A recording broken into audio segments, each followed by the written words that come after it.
Might have awoken a sleeping giant there down in North Carolina. Proud Tar Heel alum right now. They are. I can't wait to see what happens there. Proud of those guys for getting that done. But no longer a basketball school, Justin. I don't know why you're targeting me.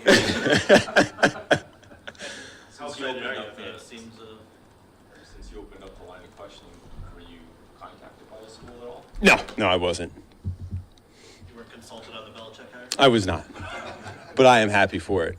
I am happy. Can you, obviously started off there, but can you contextualize your excitement? I don't know how connected you still feel to your alma mater, but I mean, it's probably one of the most exciting things that's ever happened with that program. Yeah, and especially when you have Duke alums and NC State alums in this building, it certainly makes it that much sweeter because we haven't had too many wins over those two schools over the last few years. So, yeah, Scotty, I'm all over Scotty right now. Ray Agnew, I was rubbing it in his face here this morning. We're already setting the over-under for wins next year, whether or not we're making the playoffs, college playoffs. But, yeah, I mean, it's an exciting time to be a Tar Heel. So what's the over-under? I said 9.5. Everyone's taking the under. I don't know. You just shoot for the stars. As a Dave Phipp tried to already start laying the inroads to the Belichick. Yeah, he's got a little bit of an infatuation with Coach Belichick, and so he's already been on me about getting back to Chapel Hill, and we'll see if we can get that done here this spring. Speaking of over and under, top two offenses going at it this week. I mean, could we see something like, Rams Chiefs from a few years ago, a track meet, just an explosion of points in this game? Would that something you'd be welcome to see? Yeah, I think whenever you go into a game expecting that, it's usually the polar opposite is what I've come to expect. So probably be a defensive showdown on both sides of the ball. It is a darn good unit. I haven't been able to watch too much film other than what we've seen crossover tape from previous opponents, but yeah, I think with Joe Brady, Josh Allen, they've got a lot of playmakers. We know what they can do. It seems like the tale of how we score points has been different than them. We've been a little bit more variation over the course of the year. We've had some really big games, and we've had some games where we've been a little bit disappointed with what we've done. But it's all averaged out at a high level, whereas they feel like it's pretty steady, 30 points a game almost. And so we know we got our work cut out for us, keeping up with them. But it'll be a good test. It's a darn good defense. I mean, these guys, Coach McDermott, Bobby Babich, they are sound. They're smart. They've had this same scheme. You can tell those guys know what they're doing. They know where their weaknesses are, and they make you play the hard game, which is play efficient football. They limit explosive plays, and they play good red zone defense. So we'll see how this one turns out. A lot of people sort of point to it as maybe a potential Super Bowl matchup. I don't know if you ever allow yourself to think that far ahead, and if so, is there anything that you do different, hold back, how you approach? No, I think that's looking too far ahead for us. The head coach said it best early this week. We have earned a spot in the tournament based on what we've done thus far. We still need to win the division. We still want to get the number 1 seed, and everything will play out from there. But that's all way too far out in the future right now. There's been a lot of talk about the leadership of Dan Campbell and preparing for these big games like that. I guess going back to even last year, you look at the NFC title game and what happened in that game. What changed, if any, in his leadership style of preparing the team for these big games where you're not making, even though it might be a Super Bowl preview, but not treating it any differently than any other games? I honestly, I don't think I've seen any change from him in his leadership style. I do think what I've seen this year, as opposed to prior years, is he has not shied away from the high expectations.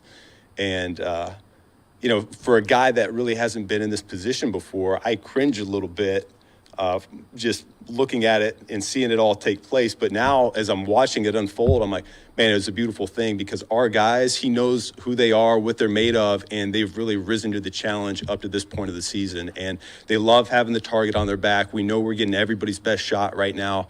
And I think Coach Campbell's a big reason why we are so prepared each week. We haven't, over the last few years, we've had a dud game that kind of gets sprinkled into the season. And fortunately, so far this year, we really haven't had that. Or if we have had it, we've been able to overcome that dud game and still come out on top at the end. So, I don't know that I've seen anything different from him and in his approach, but it was certainly interesting to see how much he's embraced it and say, hey, let's go. You see the trickle effect on other members of the staff though as well, not only yourself, but just is it a trickle effect from him to everybody else as well? Yeah, there's no doubt. Like, I'll say personally, I'm always early in the week a little bit on edge about, I need to get through all the tape. I need to see our guys go through practice. I need to see the plays before end of the week. I'm usually confident. And then he'll come into that first staff meeting and no matter how you're feeling, hey, we're going to get after this crew, and it kind of alleviates any anxiety you might have early in the week. He can always see how he wants this game to play out with all three phases. He's already there. So, yeah, he uplifts all of us. Usually curious about the same topic. Over the last couple of years, how has Dan made you a better coach? Oh, goodness gracious.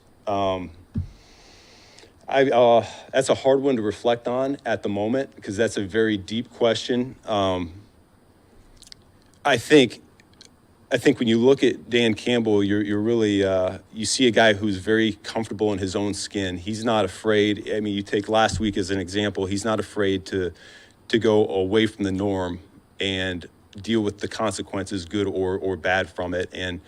And I know everyone in this league, they always say, be yourself, be you, especially when you get a head job. And I think he's embodied that to a T.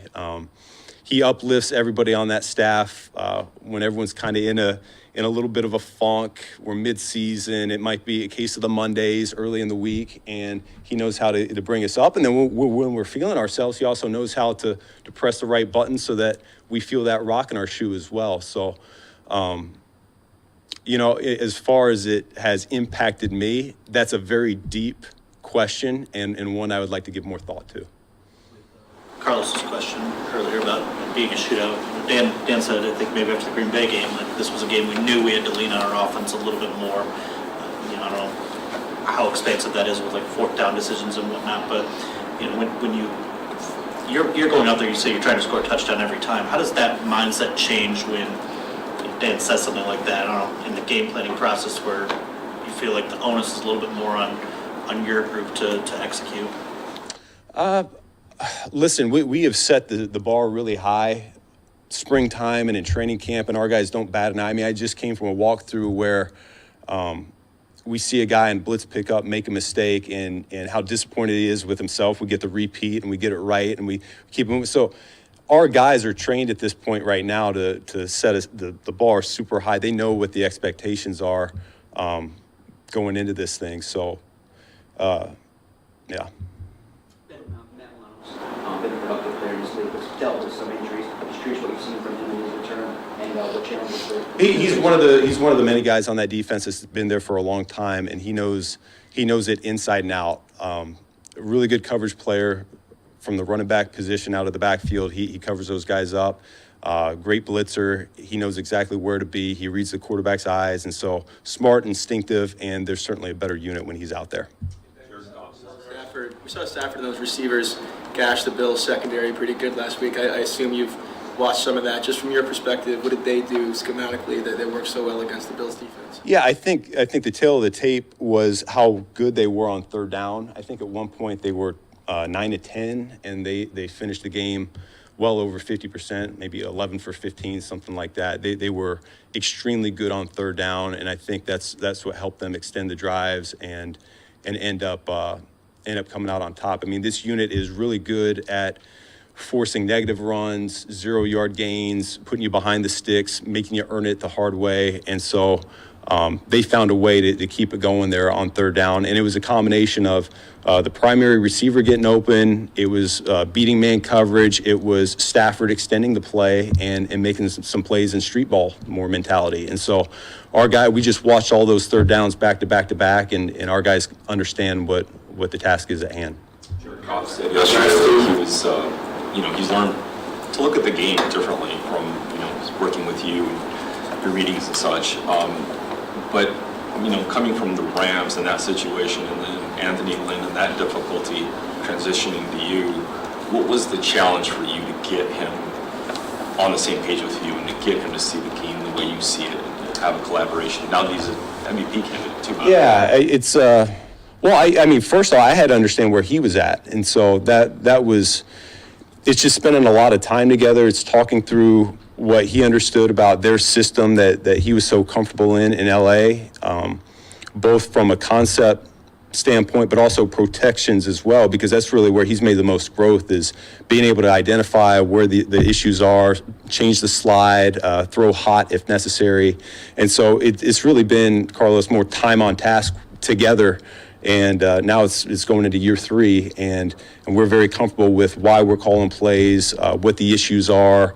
And I think the things that get overlooked with him is when I call a bad play against the wrong defense, he quickly responds, and he's quick to dirt the ball right away and live for another day. He doesn't want to make a bad play any worse and create a negative. So I think that's where that gets overlooked in this league a little bit. Guys want to create and they want to extend the play, and he's learned to be, hey, we got good, talented players. Let's live to the next down, and we'll overcome at the next play. Yeah, just a quick follow-up. In that red zone play, when Amon-Ra's lined up on the touchdown pass to Patrick, and he lined up as a running back, Dan mentioned how that play worked as well designed as it was because Jared processed very quickly where he had to go with the ball. Yeah. How much trust do you have to, I mean, how long does it take to build that kind of trust to make sure he's going to be able to process that quickly? Well, no, I think it's the fact that he's going to year 9 right now. He's seeing the field better than he ever has. The game has legitimately slowed down, and we see this every single day with Hendon Hooker. All right, not to put the spotlight on him, but as a young player, there's a lot going on with the different tempos that we use, with the shifts and motions that we use, with the cadences that we use, and you can kind of see him over the course of the year so far this year. He's gotten better and better and better, and then you put Jared out there and just how much slower and calmer the game is for him at this point. He's been 9 years into it now at this point, so he can identify quickly if a defender's been out leveraged and we can get an easy one to the drag route that Amon-Ra was running, or if he needs to progress to 2 to 3 to 4. And he's just gotten faster and faster over the last 3 years that we've had him. Early in this conversation today, you said, maybe the Super Bowl talk early was, I think, is it cringe or uncomfortable, right? The way it was approached. I think we talk all the time about coaches growing as play callers and how they see the field, but is that, an example of maybe how you're growing as a leader, just seeing the different motivational tactics and how they play out over a given season? Yeah, I mean, I've been around a number of really good coaches. I really have. And I'm fortunate. I think Coach Campbell is probably the best leader I've been around, certainly from the head coaching spot. He does a phenomenal job. And so there's a million things that I've learned from him in our time together. There's a million things that I learned from Scotty Montgomery each and every day. There's a million things I learned from Hank, from Steve Hayden, from Mark Brunell, from Randall L., from Coach Glenn. I mean, it really goes across the board. It's not just Coach Campbell, but we're always learning, we're always growing. We do want to be ourselves and the best version of ourselves, but you always grab something from the guys around you, and it makes you better.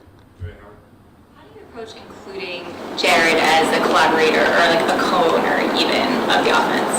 Say it again. I'm wondering how you approach including Jared as a co-owner or collaborator on the offense. Well, we just make time every single week, early in the week, every night before he leaves the building. We sit down, we'll either watch practice together, we'll watch cut-ups together, and he'll kind of spitball, hey, I'm thinking this, that, or the other. These are the things I've done that I really like, and we'll find a way to incorporate those. The things that he's most comfortable with usually work on game days, so we want to give him a lot of liberty early in the week. Hey, I think we can get a post if we do this or that, and we'll try to find a way to make that an alert for him if we can call it against the right coverage. So it's just, call it an hour every day over the course of the week. We got a good process right now from Monday to Sunday that we just keep hitting the reset button every week. We can't get tired of it, but he's doing a great job of that.